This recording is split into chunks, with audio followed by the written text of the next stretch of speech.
Pemirsa, terima kasih Anda kembali bergabung bersama kami dalam Forum Today's Dialogue. Semakin hangat perdebatan sebagian besar perekonomian dunia ini adalah sistem yang paling tepat ketika kita menghadapi situasi krisis seperti ini. Apakah kemudian pendekatan-pendekatan yang lama atau yang secara teoritis itu diyakini adalah yang sebenarnya adalah pendekatan yang seharusnya diberlakukan untuk mengatasi situasi saat ini. Apakah ada alternatif yang lain? Mungkin kita bisa bicara terlebih dahulu mengenai apa sih sebenarnya. Kalau kita bicara dengan sistem besar ya, kapitalisme atau alternatifnya, saya kira saat sekarang ini sudah lewat karena kan tidak ada alternatif selain sistem ekonomi.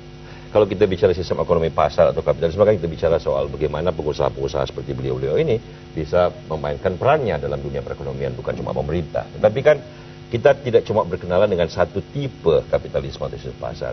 Kalau kita bicara yang sekarang, memang semua orang setuju sekarang bahwa yang harus diregulasi dengan lebih baik, ya regulasi kan bisa benar bisa salah ya, nggak ada yang otomatis benar dalam dunia ini. Tetapi kalau bisa diregulasi dengan lebih baik, sistem pengambilan resiko yang terjadi pada tingkat baik di dalam negara maupun hubungan antar negara. Sistem arsitektur finansial global sekarang memang harus direvisi, diperbaiki sehingga tidak terlalu, tadi kata-katanya benar, tidak terlalu bersifat spekulatif. Dan kalau toh spekulatif, ekonomi kalau nggak spekulatif nggak bisa tumbuh juga.